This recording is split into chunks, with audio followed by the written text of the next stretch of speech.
जेमसी press lord बयखौ जिसु ख्रिस्टनि गोजोन्थों।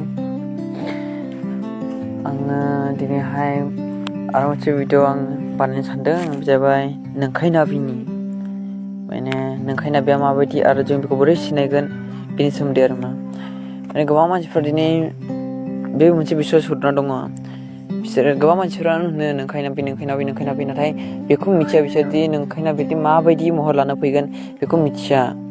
सोरबाया नंखायखौसो नंगौ होनो, ओमफ्राय नंगौखौसो नंखाय होनना बुङो। नंगौ नाबिखौसो नंखाय नाबि, ओमफ्राय नंखाय नाबिखौसो नंगौ नाबि होनो।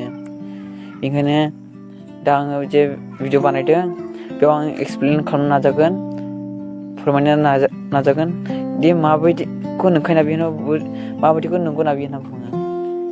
जेब्ला आं स्टार्ट खालामनि।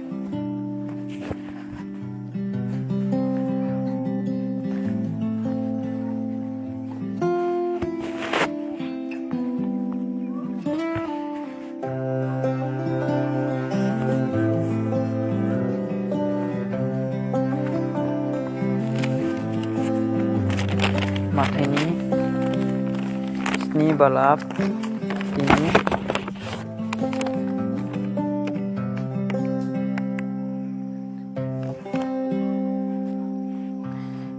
माथाइनि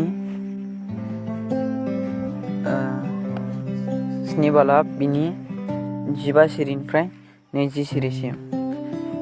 मेथ्यु चैप्टार 7 verse 15 निफ्राय लानानै 20 सिम। बेयाव ओरैबायदि होनदों, नंखाय नाबिफोरनिफ्राय गाव गावखौ हमथा, बिसोरो मिन्दाफोर बादि सोद्रोमा जाफ्लेनानै नोंनियाव फैगोन, नाथाय गोसो सिङाव बिसोरो सिखावफोर बादिसो। नोंसोरो बिसोरनि मावनायफोरजों बिसोरखौ मिथिगोन। सुजाय बिफाङाव द्राक्षा बिथाइ थाया आरो गान्दा सालायाव दुम्ब्रु बिथाइ थाया। मोजां बिफाङा मोजां बिथाइ थायो, नाथाय गाज्रि बिफाङाव गाज्रि बिथाइ थायो। मोजां बिफाङाव गाज्रि बिथाइ थाया आरो गाज्रि बिफाङाव मोजां बिथाइ थाया। मोजां बिथाइ थायि बिफाङा दानफायनानै अराव गारसनजागोन। बेनिखायनो सोलोंग्रा नाबिफोरखौ नोंसोरो बिसोरनि मावनायफोरावनो सिनायगोन। जे आं दा फरायदों बियो बे मबाइल एपनिसो, आं मबाइल एपनिफ्रायसो फरायदों आरोखि आं। बेयाव मा होनदों, नंखाय नाबिफोरनिफ्राय गाव गावखौ हमथा, बिसोरो मिन्दाफोर बादि सोद्रोमा जाफ्लेनानै नोंनियाव फैगोन, नाथाय गोसोआव सिङाव बिसोरो सिखावफोर बायदिसो होनना बुंदों। माने मा होनदों, सायाव बिसोर मेन्दा खोमोन बायदि गानना फैगोन, नाथाय सिङाव बिसोर सिखावफोर होनना बुंदों। माने मेन्दा खोमोन माने ओरैबायदि धार्मिक दिन्थिगोन, ओरैबायदि गोदै बाथ्रा बुंगोन, ओरैबायदि नोंखौ बुरखायगोन, ओरैबायदि सैथो बाथ्रा बुंगोन बियो, बाइबेलजों गोरोबनाय बायदि मोनगोन नोङो, नाथाय सिङाव सिखावफोर बायदि। माने मा, मेन्दा खोमोन ओमफ्राय सिखाव होनना बुंदों। मेन्दा खोमोन माने गावखौ धार्मिक ओमफ्राय सैथो मोजां दिन्थिगोन आरो बियो, नाथाय सिङावहाय बियो नोंखौहाय गुलाय गुजाय खालामगोन। नोंनि जिबनाव, नोंनि आत्मायाव, नोंनि लोगोफोरखौ, नोंनि मददखौ गुलाय गुजाय खालामगोन। माबोरै खालामगोन बियो होनब्ला, बाथ्राजों, मिहि बुद्धिजों। जेब्ला जों नायो बाइबेलाव गोजाम रदायाव फरायबा मोनो जागायजेनावहाय, जेब्ला आदम हौवाखौहाय माने सैताना जिबौ जानानै हौवाखौ बुरखायदों। माबोरै, बे फिथाइखौ जादो बे मोजां होननानै माबोरै बुरखायदोंमोन, मिहि बुद्धिजों बुरखायदोंमोन, नाथाय हौवाया आन्दाज मोनाखै गावखौहाय। थिग बिदिनो बे नंखाय नाबियाबो ओरैबायदि मिहि बुद्धिजों बाहायगोन, नोङो आन्दाज मोननाय नङा होनना बुंदों आरोखि बेवहाय। बे नोंसिनियाव फैनानै गोबां गुलाय गुजाय लाबोगोन, गोबां बाइबेलनि बाथ्रानि बेरेखा बुंगोन, ओमफ्राय नोंसोरखौ आन्दायहोगोन। सायाव मेन्दा खोमोन गानगोन, खोमोननि बिगुर गानगोन, धार्मिक दिन्थिगोन, सैथो दिन्थिगोन, नाथाय बिसोर सिङाव सिखावफोर बायदि। जेब्ला बियो नोंसिनाव हाबगोन अब्ला बियो उल्थां फाल्थां बाथ्रा बुंगोन, बाइबेलनि बेरेखा बुंगोन, बाइबेलनि बाहेरा बाथ्रा बुंगोन बियो, गोबां सौथुगोन, गोबां सुद्र होगोन बियो नोंखौहाय। बेखौ होनदों सिखावफोर होनना बुंदों। सिखावफोरा मा खालामो, ग्राव स्राव खालामजोबो माबाफोरखौहाय, मेन्दाफोरखौहाय, बेबायदि आरो फालोफोरखौहाय ग्राव स्राव खालामो, बेबायदि आरो नोंसोरखौहाय गोदाव सोराव खालामगोन। माबोरै गोदाव सोराव खालामगोन होनब्ला, इसोरनि बाइबेलनि बेरेखा बाथ्राफोर बुंनानै नोंसोरखौ आन्दायहोगोन।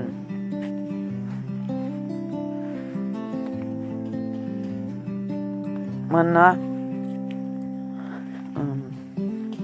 आरो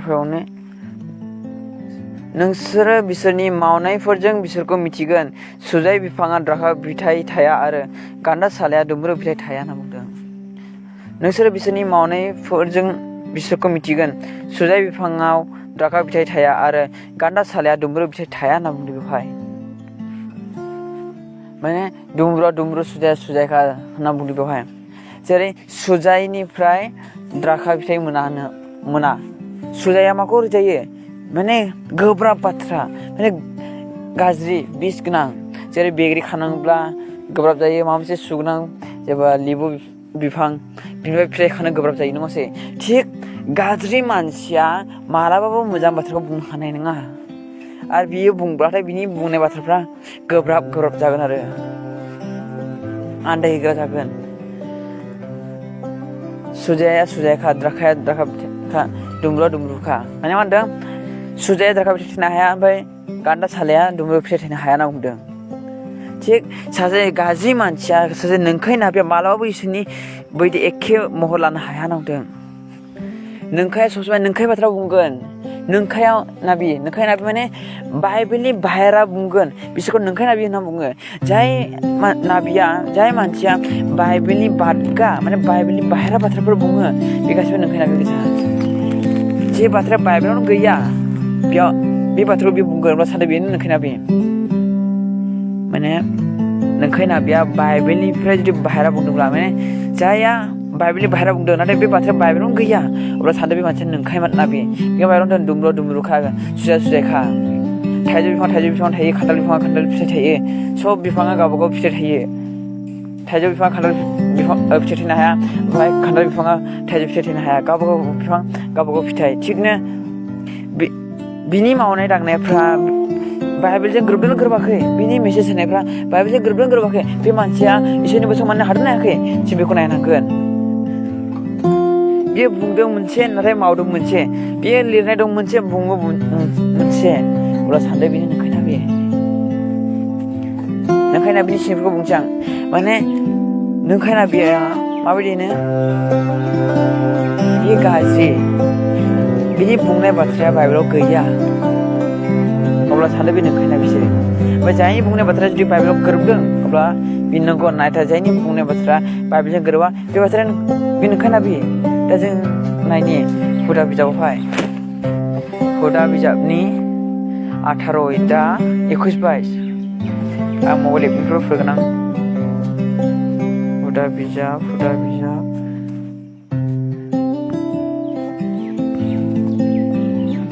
बेयाव होनदों नोंसोरो गावसोरनि गोसोआव बेबादि सानोब्ला बे बुंनाया फोरबोनिफ्राय नंगौना नङा जों माबोरै मिथिनो? नोंसोरो मिथिदो जायनि रायथिनाया फोरबोनिफ्राय नङा बिनि रायथिनाया जाफुङा बियो गावनि बोलोजोंसो बुंदों बिनिखायनो नोंसोर बेखौ गिनो नाङा। मा होनना बुंदों बाइबेलावहाय हुदा बिजाबनि 21 सिरिनिफ्राय 22 सिरिसिम नोंसोरो गावसोरनि गोसोआव बेबादि सानोब्ला बे बुंनाया फोरबोनिफ्राय नंगौना नङा जों माबोरै मिथिनो? नोंसोरो मिथिदो जायनि रायथिनाया फोरबोनिफ्राय नङा बिनि रायथिनाया जाफुङा बियो गावनि बोलोजोंसो बुंदों बेनिखायनो नोंसोरो बेखौ गिनो नाङा होनना बुंदों बेवहाय। मा होनदों जायहा नंगौ नाबि बे नंगौ नाबिनि बुंनाया जाफुंगोन होनना बुंदों। जाय नाबिया प्रफेट होदों एबा जाय नाबिया मेसेज होदों बिनि बुंनाय बाथ्रा जाफुङा जों बेखौसो नायनांगौ। जाय नाबिया बुंबाय बिदि जागोन होननानै आरो जुदि जाफुंदोंब्ला सानदों बे नंगौ नाबि बा जाय बुंदों मोनसे नाथाय जायाखै अब्ला सानदों बे नंखाय नाबि। आरो मोनसे प्रमान दंबावो 1 जहन्निनो 4 बेयाव होनदों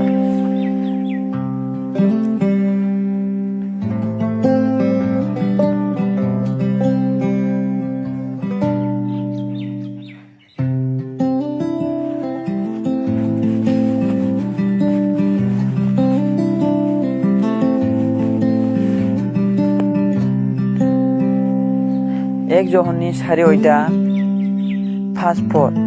बेयाव ओरैबायदि होनदों बे नंखाय नाबिफ्रा संसारनि आरो संसारनि बाथ्राफोरखौ बुङो आरो संसारनिफ्राय बिसोरनिखौ खोनासङो। आरो खेबसे फरायबावनां First John chapter 4 and verse 5 जिसुङै बे नंखाय नाबिफ्रा संसारनि आरो संसारनि बाथ्राफोरखौ बुङो आरो संसारिनिफ्रा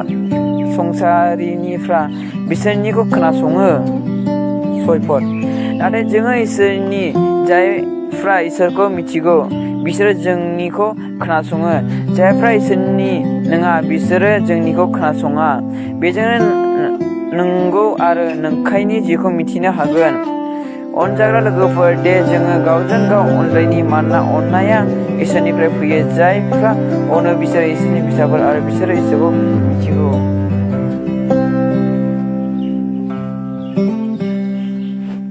मा होनदों बेवहाय 1 ज'हननि 4 बिनि पासपर्टआवहाय बे नंखाय नाबिफ्रा संसारनि आरो संसारनि बाथ्राफोरखौ बुङो आरो संसारिफ्रा बिसोरनिखौ खोनासङो ओमफ्राय सयपद नाथाय जोङो इसोरनि जायफ्रा इसोरखौ मिथिगौ बिसोरो जोंनिखौ खोनासङो जायफ्रा इसोरनि नङा बिसोरो जोंनिखौ खोनासङा बेजोंनो जोङो नंगौ आरो नंखायनि जिउखौ मिथिनो हागोन मा नुदों बेवहाय जायहा नंखाय नाबिनो बे संसारनि बाथ्राखौल' बुंगोननो संसारनि मानसिफोरखौ हामजागोननो मा होनदों नंखाय नाबिया संसारनि बाथ्राखौ बुंगोन ओमफ्राय संसारनि मानसिफोरखौ हामजागोन ओमफ्राय जायहा इसोरखौहाय जिसु ख्रिस्ट'खौ इसोर होननानै जायहा गनायगोन बे नंगौ जिउ आरो जायहा सोरगोनि बाथ्रा बुंगोन बे इसोरनि बेयावनो जों हमनो हागोन माथायाव होनदों सुजाया द्राखा फिथाइ थायनो हाया ओमफ्राय गान्दा सालाया दुम्रु फिथाइ थायनो हाया मोजां बिफाङा मोजां फिथाइ थायो ओमफ्राय गाज्रि बिफाङा गाज्रि फिथाइ थायो नोंसोर बेयावनो मिथिगोन होनना बुंदों आरोखि नंगौ आरो नंखायखौहाय माने आं खोन्थानोसै आङो जायनि बुंनाय बाथ्राफ्रा बाइबेलजों गोरोबा बे गासिबो नंखाय नाबि जाय मानसिया बाइबेलनि बाहेरा बुङो माने जे बाथ्रा बाइबेलावनो गैया माने बाइबेलाव नालाय दंख' दाबोखा गैयिखौ दासोदे होनना बुंदों आरोखि जे बाथ्रा बाइबेलाव गैया बे बाथ्राखौ बे जुदि बुङोब्ला बे सानदों बे नंखाय नाबि बाइबेलाव गैयि बाथ्राखौ जुदि बुङोब्ला बे सानदों बे नंखाय नाबि बेयाव मोनसे हमनो हागोन ओमफ्राय मोनसे जाहैबाय बियो बुंनायालाय मोजां बुङो नाथाय बिनि मावनायफ्रा खायथ्रा माने गोरोबा बिनि बुंनायजों बिनि मावनायजों गोरोबा अब्ला सानदों बिबो बिदि आरो बुङो मोजां नाथाय गावनो बिदि मावाब्ला सानदों बे नंखाय ओमफ्राय 3 नाम्बार नंखाय नाबिनि बुंनाया माब्लाबाबो जाफुङा माने बियो जे बाथ्रा बुंदों बे जाफुङाखै अब्ला सानदों बे नंखाय नाबि सोरबा नाबिया सोरबा प्रफेटआ माबा मोनसे होनदोंब्ला सानदों माने माबा मोनसे प्रफेट होबाय बा माबा मोनसे प्रफेसि होबाय माबा मोनसे बाथ्रा बुंबाय बा माबा मोनसे मेसेज होबाय नाथाय बिनि बुंनाय बाथ्राया जाफुङाखै अब्ला सानदों बे नंखाय नाबि माने नंगौ नाबिनि बुंनाया अरायबो जाफुङो जेरै जों बाइबेलाव नायो एलिजाया आरज खालामदों एलिजा बुंदों अखा हानाय हायाखै एलिजा बुंदों अखा हागोन हादों बे सासे नंगौ नाबिमोन जेरै मसे होनदों माहामारि फैदों बायदि आरोखि बिदिनो नंगौ नाबिनि बुंनाया जाफुङो आरो नंखाय नाबिनि बुंनाया जाफुङा बे मोनसे आरो मोनसेया जाहैबाय 1 ज'हननि 4 5-6 होनदों नंखाय नाबि संसारनि बाथ्राफोरखौ बुंगोन बा संसारनि मानसिफोरा बेखौ हामजागोन माने मा मोजां बाथ्राल' बुंगोन नोंखौ पापाव मावनो थुलुंगा होगोन बेबायदि आरोखि नोंखौहाय सिगिनाय नङा नोंखौ बाजायनाय नङा नाथाय इसोरनि जिउआ माने नंगौ नाबिया सोरगोनि बाथ्राखौ बुंगोन संसारनिफ्राय फैनाया संसारनि बाथ्रा बुंगोननो बा सोरगोनिफ्राय फैनाया सोरगोनि बाथ्रा बुंगोननो जुदि सोरगोनिफ्राय फैनाय नाबिया नंगौ नाबिया नोंखौ पापा मा बेखौ नोंनो खोन्थागोन माबोरै खालामबा बासायजागोन माबोरै खालामबा नोराव थांगोन बेखौहाय नंगौ नाबिया खोन्थागोन नाथाय नंखाय नाबिया नोंखौ थुलुंगा होगोन पाप मावनोहाय रायथानाय नङा नोंखौ होबथानाय नङा नाथाय इसोरनि नाबिया नोंखौ रायथागोन नोंखौ रायगोनबो जानो हागौ बुगोनबो नोंनि जिबनखौ बासायनो थाखाय नाथाय नंगौ नाबिया सैथोखौ बुङो गाज्रिखौ बुङा अब्ला बेयाव नोंसोर हमनो हागोन नंगौ नंखाय नाबि आरो आं खेबसे खालामबावनि नंगौ नाबि ओमफ्राय नंखाय नाबिखौ जों बोरै हमनो हागोन जायनि बुंनाय बाथ्राफ्रा बाइबेलजों गोरोबो बेयो नंगौ नाबि ओमफ्राय जायहा बाइबेलनि बाहेरा माने बाइबेलावनो गैया बे बाथ्राया बेखौ बुङोब्ला बे नंखाय नाबि आरो जाय नाबिया माबा मोनसे प्रफेट होबाय बा माबा मोनसे प्रफेसि होबाय बे बाथ्राया जुदि जाफुङाखैब्ला सानदों बे नंखाय नाबि आरो जुदि बिनि बुंनाय बाथ्राफ्रा जुदि जाफुंदोंब्ला सानदों बे नंगौ नाबि ओमफ्राय जाय नाबिया संसारनि बाथ्राफोर बुङो एकदम सिगियाबो मायाबो नोंखौ रायफ्रियाबो पाप मावनाय बेयो नंखाय नाबि जाय मानसिया नोंखौ पाप मावनो हमथायो जाय मानसिया नोंखौ पाप मावनो थाखाय रायफ्रायो बिसोर नंगौ नाबि ओमफ्राय सोरगोनिफ्राय फैनाया सोरगोनि बाथ्रा बुंगोन नों इसोरनि रायजोनि बाथ्रा बुंगोन बासा जानायनि बाथ्रा बुंगोन गोसो सोलायनायनि बाथ्रा बुंगोन पाप सिमा लानो पाप खिमा लाहोनो थिनगोन आरो नोरगा माबायदि बेखौ खोन्थागोन नाथाय नंखाय नाबिया नोंखौ मालाबाबो सोरगो आरो नोरगनि बाथ्रा बुंनाय नङा खालि नोंखौ पाप मावनो थुलुंगा होगोन दानो जों हमनो हागोन नोंगौ नंखाय नाबि नाथाय जोंनि मानसिफ्रा गोदाव सोराव नंगौखौ नंखाय होनो नंखायखौ नंगौ होनो बेखायनो मालाबाबो साना हवा दा बुं नंखायबा नंगौ सम नाय माने बाइबेलाव होनदों आनजाद लाबो होनदों जों आनजाद लानांगौ जों गोदाव सोराव जों नंखाय नाबि होननाङा जेरै जों नायो जेरेमिया प्रफेसि होदों नोंसोर बाबेल नोगोराव लांजागोन नोंसोर बन्दि खालामजागोन होनना बुंदों अब्ला नायदो बेसेबांबा बोसोरनि उनावहाय बे जेरेमियानि नाबिनि बुंनाया जाफुंदों ना जाफुङाखै जाफुंदों सादाम मेसाक दानियेल आबेदनेगो बिसोरो साब्रैबो दालाय थांनांदों बाबेल नोगोरावहाय गोबां इजराइलफ्रा हमना लांजादों जेब्ला जों जेरेमियानि लास्ट अयदाखौ जेब्ला जों फरायो बेयाव लिरनाय दङ बिसोर लांजादों आरो जों नायबावनि जेसिया नाबिया होनदों जेफानिया नाबिया होनदों गोबां नाबिफ्रा होनदों नै ख्रिस्ट' फैगोन बासिग्रा फैगोन बियो सुबुं माहारिनि थाखाय फैगोन बेयो ख्रिस्ट' होजागोन बेखौहाय जों सिनायनाय नङा बेयो ओरैबायदि जादों बिनि महरखौबो जों सिनायनो हायाखै बे लिरनाय दङ जेसियावहाय अब्ला नायदो जेसिया नाबिया जिसु ख्रिस्ट'नि बेसेबांबा बोसोर सिगां बुंदोंमोन बासायग्रा फैगोन जेसिया थैलांबाय जेरेमिया थैलांबाय दानिया सादाम मेसाक थैलांबाय मालाखि जेफानिया जेखारिया थैलांबाय बेसेबांबा बोसोरनि उनावसो जेसिया नाबिनि बुंनाया जाफुंदों ना जाफुंदों जेरै जों नायनो हायो जेरै प्रफेट बादिदासि बेयो होनदों बीजेपीया देरहागोन नंमारगौ बीजेपीया देरहाखादों बेबायदि आरो मा जिस कमरे में मैं प्रेयर कर रहा था उस कमरे में मुझे एक दर्शन आया दर्शन और मेरी आंख खुली है एक स्वर्गदूत मेरे सामने आया और उसने मुझे करेक्ट बताया इतने टाइम पे इतने बजे और इतने ये होने वाला है लेकिन मैं बताना नहीं चाहता था लेकिन मैं बता रहा हूं आज लाइव मुझे देख रहे हैं आप नोट कर रहे हैं अपनी डायरी में आपके देश का अगला प्रधानमंत्री नरेंद्र मोदी सिंह जी होंगे लेकिन परमेश्वर का आत्मा हमारा कहता है कि दुआएं करो दुआएं आप अपने हर एक देश के लिए अपने देश के लिए अपने देश के प्रधानमंत्री के लिए भी जब प्रार्थना करेंगे यही पार्टी दोबारा जीत जाएगी यीशु मसीह के नाम से आमीन। परमेश्वर ने आपको प्रार्थना करने का आत्मा दिया हालेलुया हालेलुया परमेश्वर का आत्मा हमारा कहता है आपकी प्रार्थनाओं से नरेंद्र मोदी की जीत ये साबित करती है कि हमारे देश की जनता बेहद समझदार है देश को कैसा नेतृत्व देना है ये तय करने की क्षमता देश की जनता में है क्योंकि देश की जनता ने जाति पाति धर्म सियासत से उठकर वोट दिया जनता ने वंशवाद की राजनीति को नकार दिया जनता ने समझदारी से हर मुद्दे पर देश को ऊपर रखा समाज को ऊपर रखा और वोट दिया बीजेपी को 303 सीटें मिली जबकि एनडीए को 348 सीटों पर जीत हासिल हुई असल में अब तक तो ये होता था कि एमपीज पीएम को चुनते थे आज ऐसा लगा कि पहली बार किसी पीएम ने एमपीज को चुनवाया मतलब ये कि नरेंद्र मोदी के नाम पर नरेंद्र मोदी के काम पर देश भर में वोटिंग हुई जनता ने न पार्टी देखी न उम्मीदवार देखा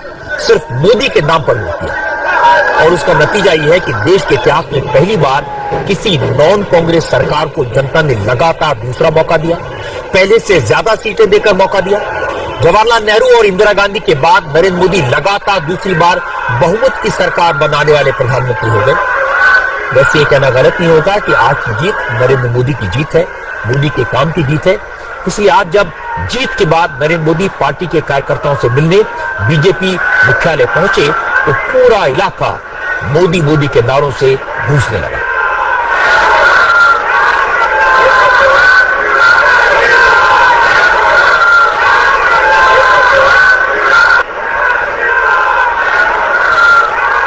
प्रॉफिट विजेंदर सिंह जी ने 27 जनवरी 2019 को भविष्यवाणी की थी कि अगला देश का प्रधानमंत्री एक बार फिर से श्रीमान नरेंद्र मोदी जी बनने के लिए जा रहे हैं। आपके देश का अगला प्रधानमंत्री नरेंद्र मोदी सिंह जी होंगे। और जैसा पवित्र आत्मा ने उन्हें बताया ठीक वैसा ही हुआ और आज ये भविष्यवाणी पूरी हुई है और ये सारी आदर और महिमा सिर्फ परमेश्वर के नाम को देते हैं। प्रभुजिनजों सिंगा दाखलि होनदोंमोन गोजौनिफ्राय माबा मोनसे गोलैगोन नाथाय साइन्टिस्टफोरा बेखौ आन्दायगोन होनना बुंदोंमोन। नंमारगौ बेबायदिनो गोजौनिफ्राय मोनसे जिनिस गिदिर गोग्लैफैदों अर जोंनानै ओमफ्राय साइन्टिस्टफोराबो आन्दायदों बे मा बुस्थु।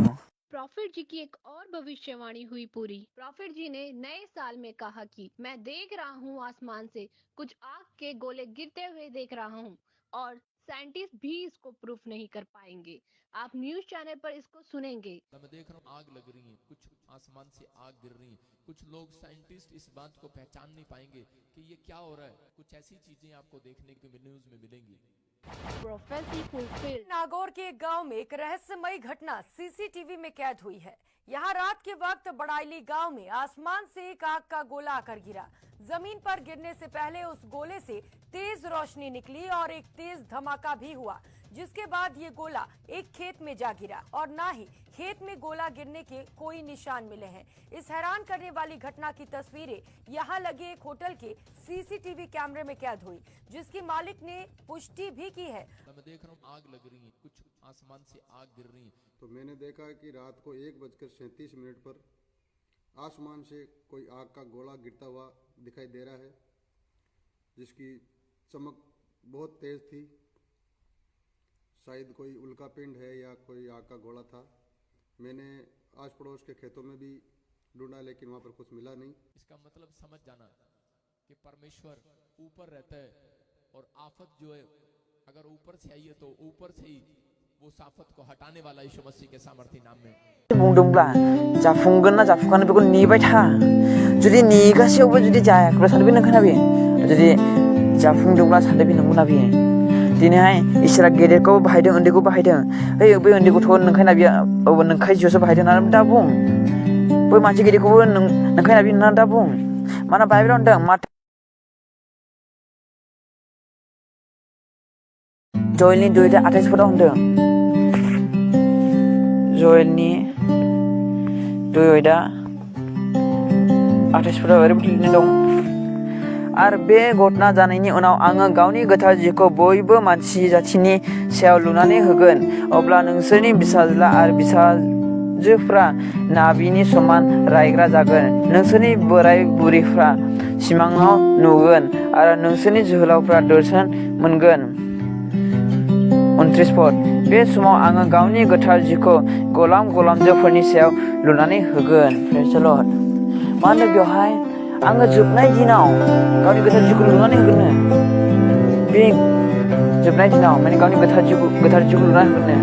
नोंसोरनि फिसाज्ला फिसाजोफ्रा मा होनदों? नोंसोरनि फिसाज्ला आरो फिसाजोफ्रा नाबिनि समान रायग्रा जागोन। नोंसोरनि बोराय बुरैफ्रा सिमाङाव नुगोन आरो नोंसोरनि जोहोलावफ्रा दर्शनफोर मोनगोन। बे समाव आङो गावनि गोथार जिखौ गलामजोफोरनि सायाव लुनानै होगोन। नायदो दिनै गोबां इसोरा गोबां मानसिफोरखौ बोखांगासिनो दङ। गोबां मानसिफोर गोथार जिउ होगासिनो दङ।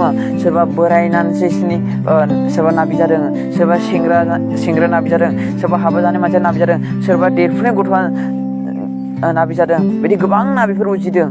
नाथाय रावखौबो सासे गथ'आनो जा, सासे उन्दै गथ'आनो जा एबा देरफुनाय गथ' जा, 10 बोसोर जा, 20 बोसोर जा, 15 बोसोर जा, 12 बोसोर जा एबा बोराय मानसि जा एबा बुरै मानसि जा, रावखौबो नंखाय नाबि दाहो गोदाव सोराव। मानो होनबा बाइबेलाव होनदों, जेराव जों फरायो माथाइनि 12 अध्यायावहाय, माथाइनि 12 अध्याय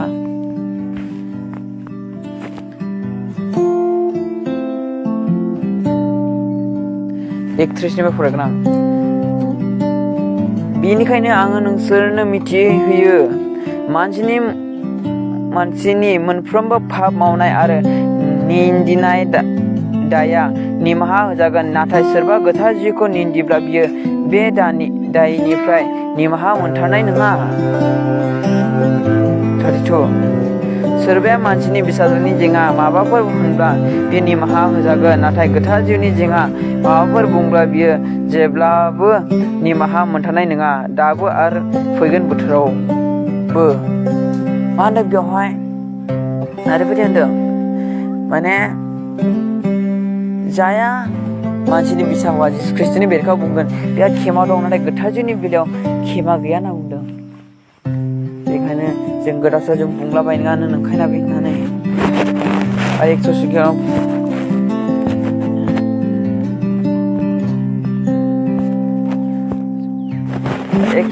फास दा बिनि 19 होनदों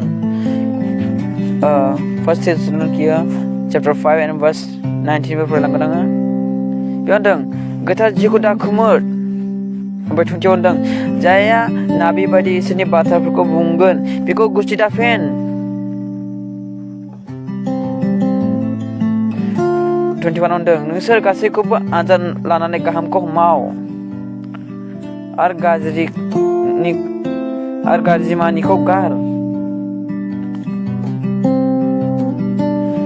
बेयाव होनबाय 1 थेसलनिकियानि 5 दा बेनिनो 19निफ्राय होनदों आरोखि 19निफ्राय 22सिमावहाय गोथार जिउखौ दा खोमोर माने मा जों इनडाइरेक्टलि जोङो बासिया लाबानो साना हौवा लाबानो जोङो मानसिफोरखौहाय इसोरनि बाथ्रा बुंग्राफोरखौ जों डाइरेक्ट नंखायना बिनो थिग डाइरेक्ट नंखायना बिनबाय नालाय जोङो गावनि अनुग्रहखौ जों खोमोरो। दा हर गेजेराव जुदि खारेन्ट थाङोब्ला आन्दां मिन्दां जालायो दांग्रोमनांगौ जायो। बेबायदिनो सोरबा इसोरनि नाबिखौ डाइरेक्ट इनडाइरेक्टलि जुदि नंखायना बिनोब्ला सिनायागारा मिथियागारा साना हौवा बिदिनो गोदाव सोराव डाइरेक्ट नंखायना बिहोनोब्ला बिनि जिबनाव असान्ति जागोन गोजोननाय गैयै जागोन न'खराव दावराव दावसि सफैगोन। बेखायनो इनडाइरेक्ट नंखायना बि दाहोन मानो आंहा एक्सपिरियेन्स दङ जायफ्रा आंखौ नंखायना बि होनदोंमोन बिसोरनि न'खराव गोबां समस्याफोर जादों बेमार हामाखै नाना बाना जाजादों। बेखायनो जायहा सैताननि होनदों बिसोर सैतानजों दैदेनजादों जायहा नंखाय होनदों बिसोरनि न'खराव समस्या फैदों सोर बोरैबा जालाबायदों। बेखायनो साना हौवा मालाबा नंखायना बि दाबुं बाइबेलाव होनदों गोथार जिउखौ दा खोमोर। नों इनडाइरेक्ट जुदि गोथार जिउखौ जुदि नों इनडाइरेक्ट नों बुङोब्ला नंखाय जिउ होनना बुङोब्ला डाइरेक्टनो अब्ला नोंनि न'खरावहाय इसोरनि अनुग्रहआ बोखार जागोन। इसोरनि अनुग्रह जुदि बोखार जायोब्ला सैताना नोंनि न'आव फैनानै नोंखौ नासयगोन समस्यायाव खोख्लैगोन निदानाव खोख्लैगोन। बेखायनो बाइबेलाव होनदों जायहा नाबि बायदि इसोरनि बाथ्राफोरखौ बुंगोन बेखौ गुस्थि दाफेन। 1 थेसलनिकिया 5 दा 20 होनदों नाबि बायदिफोरखौ गुस्थि फिननो नाङा जोङो। नोंसोर गासैखौबो आनजाद लानानै गाहामखौ माव। 21 होनदों नोंसोर गासैखौबो आनजाद लानानै गाहामखौ माव माने मा बिनि बुंनाय बाथ्राफोरा बाइबेलजों गोरोबदों गोरोबाखै जों बेखौ नायनो थिनदों बाइबेला। गाहामखौ माव आरो गाज्रि मानिखौ गार माने मा जे बाथ्राया बाइबेलजों गोरोबदों बे बाथ्राखौ नों मानिदो आरो गोसोआव लादो आरो जे बाथ्राफ्रा बाइबेलजों गोरोबाखै बेखौनो एरगारदो। मानोना जों मानसि जानायखौ जों समाव बुंब्रयो जेनेबा जोङो माबा मोनसे बिहरबा जों माबा मोनसे बिहरफ्लाङो एगजामपोल आं थांनायदो बेलेगावहाय गारि साबि बाइक साबि लाबो होनना बुंनाया सियार लाबो होननाय जायो समावहाय समनि गेजेराव आरोखि माने जों मोनसे नङा मोनसे जेनेबा जों दै बिहरनायाव ओइ दै लाबो होनब्ला जोङो सियार बिहरफ्लाङो। नोंनो नांगौ मा बाइकनि साबि ओमफ्राय नों मा बिहरखो माबा दैसो बिहरबाय। नोंनो नांगौ मा सियार नों मा बिहरबाय जि लाबो। मानसि जानायखाय जों समाव बुंब्रयो मानोना जोंनि साननायफ्रा एसे मानसि जानायखाय एसे उल्था फाल्था जायो नालाय समावहाय जोङो बुंब्रयो। बे मोनसे जाहैबाय माने इसोरा जुदि बाहायदोंब्ला बे अरायबो थायो। ओमफ्राय मोनसे जाहैबाय बुंब्रयो जोङो बुंब्रब्ला बेबो थावरियो। ओमफ्राय मोनसे जाहैबाय सैतान बाहायो सैतानाबो बाहायो इसोराबो बाहायो मोजाङाव बाहायो गाज्रियाव बाहायो मोननैबो बाहायनो नागिरो। अब्ला बे इसोराबो बाहायदोंब्ला गाज्रियाव बाहायदोंब्ला जों बोरै मिथिगोन जुदि सैतानाबो बाहायदोंबा इसोराबो जुदि बाहायदोंबा बिनि बुंनाय बाथ्राफ्रा बाइबेलजों गोरोबा जागोन। अब्ला नों सानदो सैताना बेखौहाय लोगो लादों माने बाइबेलनि बाथ्राखौ बुङो ओमफ्राय उल्थाबो बुङो सिदाबो बुङो उल्थाबो बुङो। अब्ला सानदों नोङो बे मानसिया माने मोजाङाव बाहायदों गाज्रियाव बाहायदों होमब्लाबो नों सैताननि होननानै दाबुं। ओमफ्राय मोनसेया मा सैताननि एकदम फुल पावारजों सैताना मावो आन्दायनो सैताननि मावनाया मालाबाबो थावरिया जेरै 2 number pharmacy 2 number hospital 2 number दखाना जेरै थावरिया थिग बिदिनो नोंखाय बे जा सैतानजों बाहायजादों बे मालाबाबो थावरिया ओमफ्राय जों मिथिखागौ मोजां मानसिया मोजां बाथ्रा बुङो गाज्रि मानसिया गाज्रि बाथ्रा बुङो इसोरनिब्ला इसोरनि बाथ्रा बुंगोन ओमफ्राय सैताननिब्ला सैताननि बाथ्रा बुंगोन दाथ' नायदो गोबां नोंखाया बुजिबाय माबा आरो अबा फैसा लान्थन दादोंमोननो नै जोंबो लान्थाव थानांगौ होननानै बिदि गोबां बिदि नेटआव जों नुयो नोंखायनो बेफोरखौहाय उल्थां फाल्थां लेक्सार होयो जौ लोंनाया फाब जायानो मा जायानो बिदि बायदि बायदि आरोखि मा जिबौखौनो गोथाङै जाहोनाय ओमफ्राय खानायदों जाहोनाय बायदि बायदि दं आरो मा आं गावनि इउटुबाव हगारखाबाय अलरेडि नोंखाय नाबि होननानै बेयाव नायनो हागोन माबायदि माबायदि नोंखाय नाबि बुजिबाय बेखायनो दुस्थ'खा मोजाङा मोजांखा नङासै अमाया अमाखा मैदेरा मैदेरखा दाउ हायथा दाउ हायथाखा दाउ गिदिरा दाउ गिदिरखा नास्राया नास्रायखा बामिया बामिखा नङासै थिग जोंबो बेखौ सिनायगोन आरो मा बोरमाया बोरमानि गाबखायो मेन्दाया मेन्दा गाबखायो बोरमाया बोरमा मोनामखायो मेन्दाया मेन्दा मोनामखायो हाजारखि बे मेन्दा खोमोननि खुसा बाना मानो बे सिख'नि बे मोनामनाया मोनामखागोन जेरै जाय मानसिया खामानि मावो बे खामानि मावनाय मानसिया मोनामोना मोनामा थिग बिदिनो जाया नोंखाय ना बेखौहाय मोनामखागोन सिनायखागोन कि सिनायखागोन नों खामानि मावदोंबा नोंनावहाय जिना थाथारखागोन नोङो बेदर जादोंबा नोंनि हाथायाव बेदर थाबलाखागोन नङासै थिग बिदिनो नोंखाय ना बिदि बुंनाय बाथ्राफ्राबो सौथुनाय फैगोन आरो मा बेयाव नोंसोर हमनो हागोन नंगौ एबा नोंखाय ना बे अब्ला हामबायसै आं एक्सप्लेन खालामनायाव भुलफोर जाबायबा गोरोन्थिफोर जाबायबा निमाहा आं खेबसे रिपिट खालामबावनि नोंखाय नाबिया बुंनाया मालाबा जाफुङा ओमफ्राय नोंखाय नाबिया मालाबा मोजां बाथ्रा बुंनो हाया ओमफ्राय नोंखाय नाबिया बाइबेलनि उल्था उल्था बाथ्रा बुंगोन ओमफ्राय नोंखाय नाबिया जे बाथ्रा बाइबेलाव गैया बे बाथ्राखौ बे बुंगोन ओमफ्राय नोंखाय नाबिया गोबाङाव आन्दायहोगोन ओमफ्राय नोंखाय नाबिनि बुंनाया मालाबाबो जाफुंनाय नङा ओमफ्राय नोंखाय नाबिया संसारनि बाथ्रा बुंगोन नोंखौ सोंखारि नङा नोंखौ थुलुंगा होगोनसो बे जाबाय नोंखाय नाबि नाथाय नोंगौ नाबिनि बुंनाया जाफुंगोन नोंगौ नाबिया मोजां खामानि मावगोन बिनि फिथाइयावबो थायगोन ओमफ्राय नोंगौ नाबिया सोरगोनि बाथ्रा बुंगोन नोंगौ नाबिया नोंखौहाय पाप मावनो नोंखौ रायथागोन आरो नोंखौ बादा होगोन सोंखारिगोनबो आरो सिगिगोनबो बेयावनो जों मिथिनो हागोन दे हामबायसै उनाव जुदि जाबायब्ला नोंसोरो नाजावदो बे जायाखैब्ला निमाहा होदो आरो आंनि थाखाय आसा लाफादो साबसिन सिनि बाथ्रा जों बुंनो हायो आरो जुदि मोजां मोनदोंब्ला शेयार खालामबानो जाबाय आंनो लाइकबो नाङा डिसलाइकबो नाङा आंनो खालि शेयारल' खालामदो बयबो जों माबायो बुजियो आरो सिनायो हामबायसै गड ब्लेस इउ